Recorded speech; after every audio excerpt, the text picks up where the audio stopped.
ഭീഷണിപ്പെടുത്തുന്നുണ്ട്.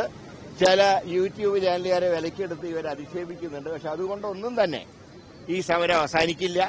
കോൺഗ്രസ് പാർട്ടിയുടെ പരിപൂർണ പിന്തുണ ഇവർക്കുണ്ട്.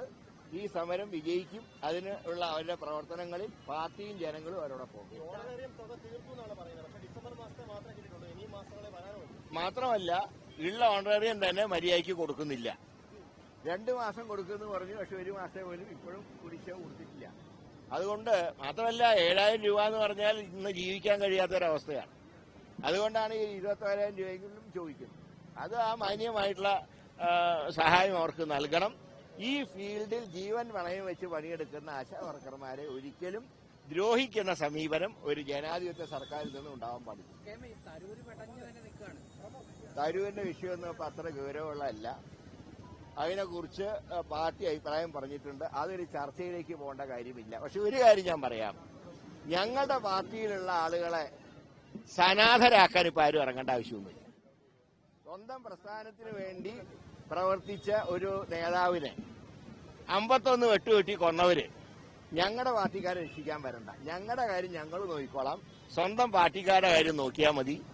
അയൽവക്കത്തെ പ്രശ്നങ്ങൾ നോക്കിയിട്ട് അവിടെ പരിഹരിക്കാൻ നടക്കേണ്ട. ആദ്യം സ്വന്തം വീട്ടിലെ പ്രശ്നങ്ങൾ പരിഹരിക്കാൻ നോക്കുക. അത്രേ തോമസ് ഐസക്കിനോടും ഗോവിന്ദൻ മാഷോടും പറയാം.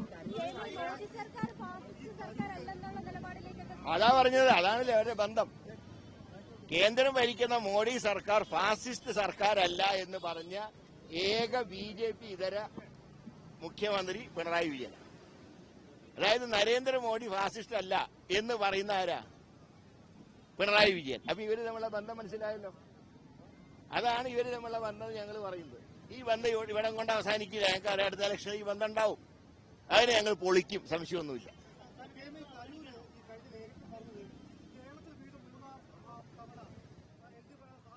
ഒരു സാധ്യതയില്ല.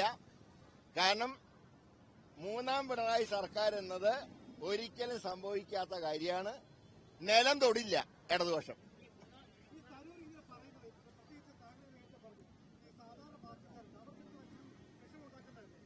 അല്ല, ഏതായാലും പാർട്ടിയുടെ അഭിപ്രായം പറഞ്ഞ ഒരു കൂടുതൽ ചർച്ചയിലേക്ക് പോകാൻ പാർട്ടി ആഗ്രഹിക്കുന്നില്ല. അവഗണിക്കുന്നില്ല. അദ്ദേഹത്തിന് എല്ലാ പരിഗണനയും ഞങ്ങൾ കൊടുക്കുന്നുണ്ട്.